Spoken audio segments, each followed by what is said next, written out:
பயமுண்டாகட்டும். 53ஆம் சங்கீதத்தில் தாவீதின் சங்கீதம் இப்படியே சொல்றார், தேவன் இல்லை என்று மதிகேடன் தன் இதயத்தில் சொல்லிக் கொள்கிறான். அவர்கள் தங்களை கெடுத்து அருவருப்பான அக்கிரமங்களை செய்து வருகிறார்கள். நன்மை செய்கிறவன் ஒருவனும் இல்லை. சில நேரங்கள் நம்முடைய தேசத்தில் நடக்கிற அக்கிரமங்களை பார்க்கும் பொழுது நம்ம யோசிப்போம், கடவுள் இருக்கிறாரா இல்லையா? நம்முடைய வாழ்க்கையில் கூட சில நேரங்கள் சோதனைகள் போராட்டங்கள் வரும்போது நம்ம நினைக்கிறோம், கடவுள் இருக்கிறாரா இல்லையா என்று சொல்லி. நல்லா கவனிங்க, ஆண்டவர் தான் இந்த உலகத்தை உண்டாக்கியவர், மனு குலத்தை அவர் தான் சிருஷ்டித்தவர். இல்லையா சொல்லுவோமா? ஒவ்வொரு நாளும் அவருடைய கிருபையினால நம்மை கர்த்தர் பாதுகாத்துக் கொண்டிருக்கிறார். சில துன்மார்க்கர் என்ன பண்றாங்கன்னா, எதுக்குமே என்ன செய்ய மாட்டாங்க, பயப்பட மாட்டாங்க. அவன் தான் சொல்றாங்க, தேவன் இல்லை என்று யார் சொல்ல முடியும்? மதிகேடு தன் இருதயத்தில் சொல்லிக் கொள்கிறான். அவர்கள் தங்களை கெடுத்து அருவருப்பான அக்கிரமங்களை, ஆமா, தேவனுக்கு பயப்படுகிறவர்கள் உண்மையாகவே கர்த்தருக்கு ஸ்தோத்திரம் பாவங்களை செய்ய மாட்டாங்க. ஏன்னா ஆண்டவர் கர்த்தருக்கு ஸ்தோத்திரம் பரலோகத்திலிருந்து நம்மளை கண்ணோக்கி பார்க்கிறாராம். எப்படி என்னன்னா 2ஆம் வசனம் சொல்லுகிறது, தேவனை தேடுகிற உணர்வுள்ளவன் உண்டோ என்று பார்க்க தேவன் பரலோகத்திலிருந்து மனுபுத்திரரை கண்ணோக்கினார். நல்லா கவனிங்க கண்பான தேவ பிள்ளைய. ரோமர் நிருபத்தில் ரொம்ப அழகாக எழுதியிருப்பார் பவுல். 1ஆம் அதிகாரம் 20ஆம் வசனம் நினைக்கிறேன். அவர் உணர்வில்லாத இருதயம் இருளடைந்தது. எப்படி என்றால், காணப்படாதவைகளாகிய நித்திய வல்லமை தேவத்துவம் என்பவைகள்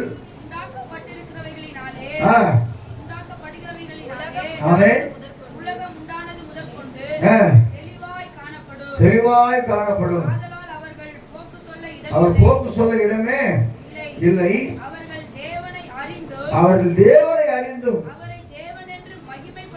மகிமைப்படுத்தாமலும் ஸ்தோத்திரியாமலும் இருந்து தங்கள் சிந்தனையினாலே வீணரானார்கள்.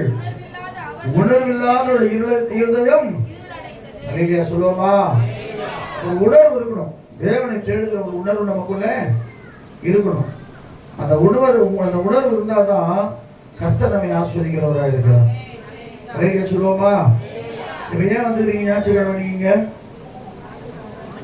ஆண்டவரை தேடணும், ஆண்டவரை ஆராதிக்கணும், ஆண்டவர் மகிமை நமக்கு ஜீவனை கொடுத்திருக்கிறாரு, நமக்கு சமாதானம் கொடுத்திருக்கிறாரு, நமக்கு சந்தோஷம் கொடுத்திருக்கிறாரு, இன்னும் நம்முடைய வாழ்க்கையில் ஒரு அற்புதங்களை செய்வார்னு சொல்லி விசுவாசத்தோடு நம்ம கடந்து வந்திருக்கிறோம். அதான் அழகா சொல்ற சங்கீதக்காரன் தாவீது, தேவனை தேடுகிற உணர்வுள்ளவன்.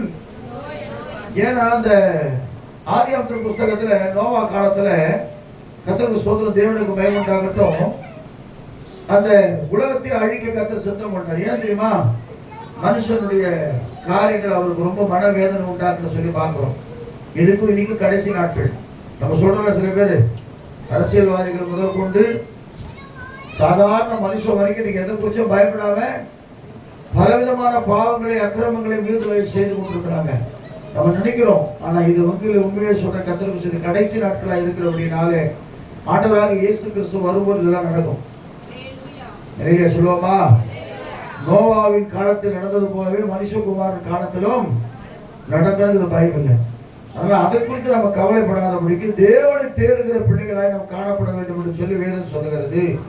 அவர் எல்லாரும் வழி விலகி ஏகமாய் கெட்டு போனார்கள். நன்மை செய்கிறவன் இல்லை, ஒருவனாயிலும் இல்லை. அக்கிரமக்காரருக்கு அறிவில்லையா? அப்பத்தை பட்சிக்கிறது போல என் ஜனத்தை பட்சிக்கிறார்களே, அவர்கள் தேவனை தொழுது வருவதும் இல்லை. கடவுள் பாயில் அப்பத்தை பட்சிக்கிறவங்க நம்ம எப்படி சாப்பிடணுமோ அது மாதிரி ஜனங்கள் இன்னைக்கு சாப்பிட்டு கொண்டிருக்கிறாங்க. யாரு? கடவுளுக்கு பயப்படாதவர்கள். கடவுள் இல்லைன்னு சொல்ற அவங்க விட்டுருங்க. கடவுளை அறிந்தும் ஆண்டவரை அறிந்தும் கர்த்தரை அறிந்தும் அவரை மகிமைப்படுத்தாமல் ஸ்தோத்திரியாமல் இருக்கிற தேவ பிள்ளைகளுக்கு அநேகர் உண்டு. அறிக்கை சொல்லுவோமா? கிறிஸ்தவன் சொல்லுவாங்க. இன்னைக்கு நிறைய பேர் பாருங்க, டேவிட்னு பேர் இருக்கும், ஆனா ஜெயிலுக்குள்ள இருப்பாரு. ஜான்சன் இருப்பாரு, ஒயின் ஷாப்ல இருப்பாரு. ஆனா யார் அவரு?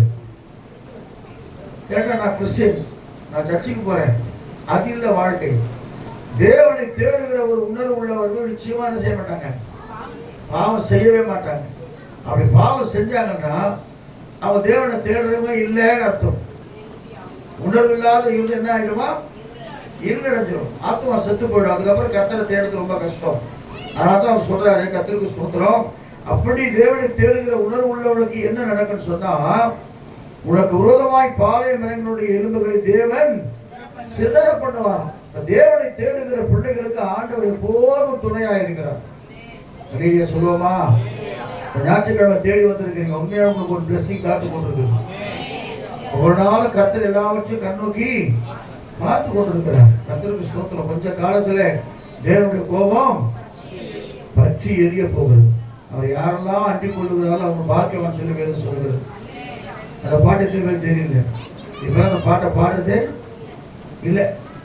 கொஞ்ச காலத்திலே தேவ கோபம் பற்றி எரிய போகிறது. நண்பா, இன்னைக்கு நிறைய பேர் பார்க்குறேன் யூடியூப்ல, ரோட்ல சும்மா டான்ஸ் எல்லாம் ஆடி ஆண்டவர் அவங்க ஒரு பக்கம் மகிமைப்படுத்தி கொண்டே இருக்கிறாங்க. இன்னொரு பக்கம் என்ன செய்யறாங்க? சபைக்கு போறோம்னு சொல்றோம், நம்ம யாரும் இயேசு பத்தி சொல்றதே இல்லை. இன்னொரு பக்கம் கர்த்தருக்கு மிஷினரி மாறுங்க, பல விதமான வேதனைகள்ல போராட்டங்கள்ல கர்த்தர் என்ன செய்யறாங்க? வட இந்திய தேசங்கள் மற்ற எல்லா தேசங்களும் கர்த்தரை அறிவித்து கொண்டிருக்கிறாங்க. ஆனா நாம என்ன செய்ய முடியும்? நம்ம இடத்த விட்டு மற்ற காரியத்தை நம்ம செய்ய முடியல.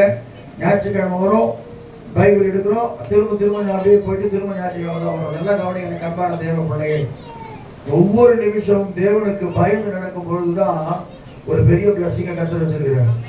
128 வசனம் என்ன சொல்லுது?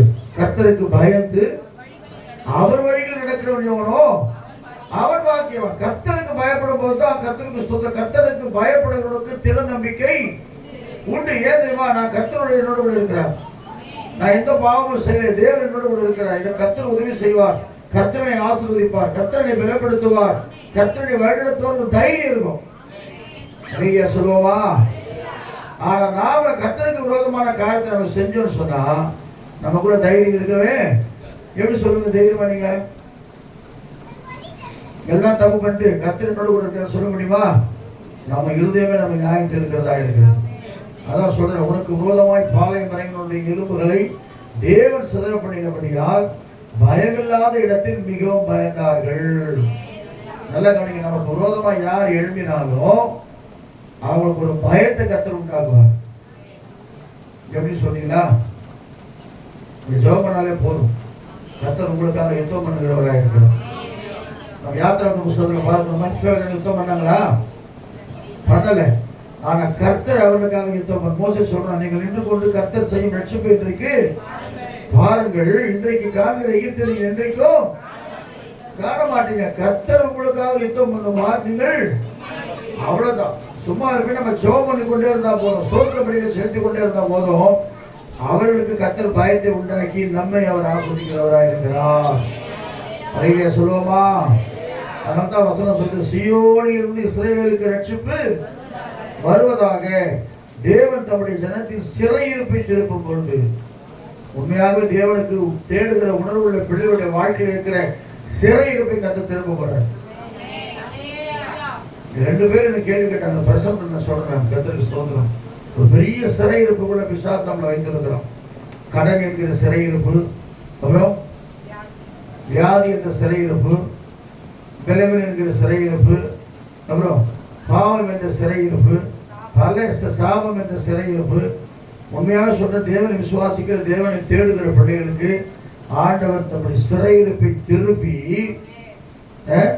மகிழ்ச்சியும் கலிப்பும் உண்டாகும்படியாக செய்வார். வெளியே சொல்லுவோமா? தேவன் தம்முடைய ஜனத்தின் சிறையிருப்பை திருப்பும் போது யாக்கோபுக்கு கலிப்பும் இஸ்ரவேலுக்கு மகிழ்ச்சியும் உண்டாகும். தேவன் சிறையிருப்பை திரும்பும் போது அப்ப என்ன சொல்லணும்? ஜனங்களை பார்த்து சொல்லணும், இயேசு கிறிஸ்துட்ட வாங்க, நம்ம சிறையிருப்பை கர்த்தர் மாற்றுவார். ஒரு பைசா செலவில்லாமல் நம்முடைய சாபங்களை, பாவங்களை, அக்கிரமங்களை, மீறுதலை மன்னித்து நம்மையும் ஒரு மனிதனாக மாற்றுகிற ஒரே தெய்வம் இயேசு கிறிஸ்து மாத்திரம். அதையே சொல்லுவோமா? கொஞ்ச காலத்திலே தேவ கோபம் பற்றி எரிய போகிறது, எரிந்து கொண்டிருக்கிறது. இப்போ போரெல்லாம் ஸ்டார்ட் பண்றாங்க, முடிக்கிறாங்களான்னு தெரியல. ஒருவேளை உலக போரா மாறிட்டா நமக்கு என்ன கிடைக்காது? இப்பவே 500 ரூபாய் பாகிஸ்தான்ல பெட்ரோல், 500 ஆயிடுச்சு. நாளாக கத்திர கேஸ் சிலிண்டர் போட்டால் கூட யாரும் இப்பவே எடுக்க மாட்டாங்க. அதுக்கப்புறம் நம்ம பழைய வாழ்க்கை போயிட்டான். பெருக்கெல்லாம் வச்சுக்கிட்டு அடுப்பு வச்சுக்கிட்டு அப்படி செய்ய வேண்டியதான். கத்தருக்கு ஸ்தோத்திரம். ஆனால் எது வந்தாலும் கர்த்தர் நம்மோடு கூட நம்மை பாதுகாக்கிறவராக இருக்கிறார். அழிய சொல்லுவோமா? ஆமா. வருவாய் தருணம் இதுவே அழைக்கிறாரே நல்ல ஆண்டவர் இயேசு வந்தே. வருவாய் தருணம் இதுவே அழைக்கிறாரே நல்ல ஆண்டவர் இயேசு வந்தே. வாழாலை எல்லாம் வீணானாய் வருத்தத்தோடு கழிப்பதிலே. வாழாலை எல்லாம் வீணானாய் வருத்தத்தோடு கழிப்பதிலே. வந்தவர் பாதம் சரணடைந்தார் பாடித்து உன்னை ஏற்றுக்கொள்வார். வருவாய் தருணம் இதுவே அழைக்கிறாரே நல்ல ஆண்டவர். வருவாய் தருணம் இதுவே அழைக்கிறாரே நல்ல ஆண்டவர் இயேசு வந்தே. அழகுமாய் நினைக்கிறாரே அதை நம்மாலே மயக்கிடுமே. அழகுமாய் நினைக்கிறாரே அதை நம்மாலே மயக்கிடுமே. மரணம் போனால் சந்திக்குமே மறவரே உன்னாண்டவரே.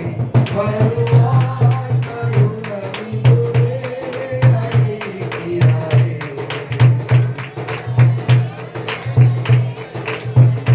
வருவாய் தருணம் இதுவே இயேசு வந்தே. சத்திய வாக்கை நம்பி வா நித்திய ஜீவன் உனக்களிப்பார். சத்திய வாக்கை நம்பி வா நித்திய ஜீவன் உனக்களிப்பார். உன் பேரை ஜீவ புஸ்தகத்தில் உண்மையாய் இன்று எழுதிடுவார். வருவாய் நல்ல ஆண்டவர் இயேசு வந்தே. வருவாய் அழைக்கிறாரே நல்ல ஆண்டவர் இயேசு வந்தே. கட்டின வீடோ நிலம் பொருளும் கண்ணீரும் உறவினரும். கட்டின வீடோ நிலம் பொருளும் கண்ணீரும் உறவினரும். குழுவிற்கு ஆவி போனார் கூட உன்னோடு வருவதில்லை. வருவாய் தருணம் இதுவே அழைக்கிறாரே.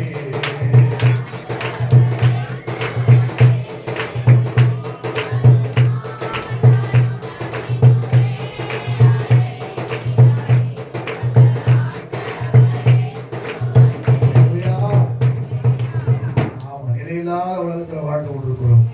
நிலையான வாசஸ்தலத்தில் வாசம் பண்ண போகிறோம். தேவனை தேடுகிற உணர்வு நமக்குள்ளே வரட்டும். ஆண்டவர் சில நேரம் நம்ம உணர்த்துவார். உணர்த்தும் போது சத்தியத்துக்கு கீழ்படிந்து நாம் நடக்கும் பொழுது கர்த்தர் நம்மை பாதுகாக்கிறவராக இருக்கிறார். கர்த்தர் அந்த வசனத்தை ஆஸ்வதிப்பாருங்க. சாட்சி வேகமாக சொல்லுங்க. அது பின்பு ஒரு அறிவிப்பு வருவதற்கு